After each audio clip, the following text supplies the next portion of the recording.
This is Cities for People. Let's go scooting.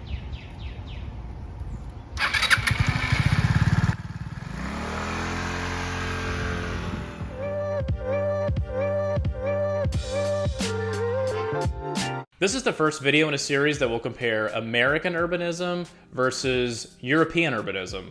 Oof, quite a lopsided contest. When my wife and I stayed in Europe for a month, we could not help but notice the crazy amount of scooters, otherwise known as vespas or mopeds, everywhere. We thought they were insane for driving these things around. How dangerous. But then we realized how easily they navigated through the streets and really just how much more dangerous are they than biking on the road. We were sold. Once we were back home, we bought ourselves a scooter to scoot around the city on short trips and to make our quick commute. We have saved so much money and space in our garage by having a scooter rather than a second car. Also, it's just so fun to drive. It reminds me of riding a jet ski. And on these Houston roads, there are plenty of waves. The roads suck.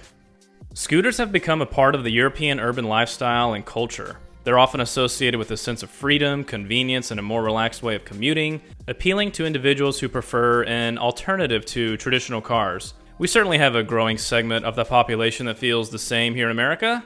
Shout out to FUCK Cars subreddit. Scooters are really well suited for short to medium distance commuting within cities, getting up to 100 miles per gallon, compared to an average car that only gets 20 miles per gallon. We basically never have to fill up our tank. Maybe once every couple of months. Glorious. Most European cities have older infrastructure with narrow streets and limited parking availability, and scooters are compact and can navigate through congested traffic more easily, allowing riders to save time and avoid the challenges associated with finding parking spaces. And the same could be said for many American cities, especially on the East Coast like Boston, New York, DC, or Philly. We ought to be seeing way more scooters in these cities.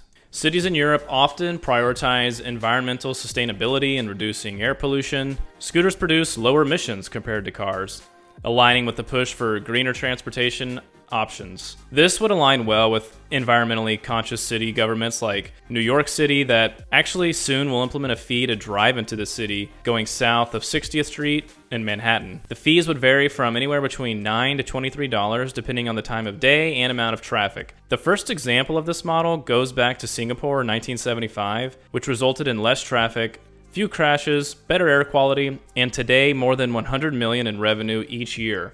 Other cities such as London, Milan, and Stockholm adopted the strategy to great benefit. Okay, but scooters aren't perfect. There are certainly some safety concerns. They offer much less protection compared to cars. In the event of an accident, the rider is way more vulnerable to injuries, which is why the insurance cost is basically nothing. It's crucial to wear appropriate safety gear and follow traffic rules to minimize risks. And this is why we never take our scooty on streets with higher than 30 miles per hour speed limit, and never take the main roads if we can help it.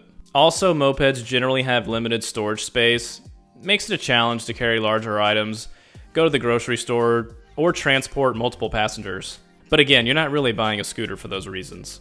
I was gonna do a full cost breakdown between a moped and a car, but it's so obvious. When you're talking about fuel, maintenance, insurance, the costs are negligible, literally a few dollars a month, compared to a car, which is hundreds if not thousands. As far as the cost of the scooter themselves, here are two of the more popular scooters for around 3,000 bucks. The Honda Metropolitan is probably the best known moped, especially like a European model. And their website says, quote, "A scooter makes life about 1,000 times easier, especially in the city. And here's the second part of the secret. A scooter makes life a lot more fun too." Brilliant marketing. Also, the Yamaha Zuma is a popular choice among moped enthusiasts, with its more modern, rugged, and sleek design. If you ride a scooter, let me know in the comments and how it's improved your life. And if not, it's time to buy a scooter.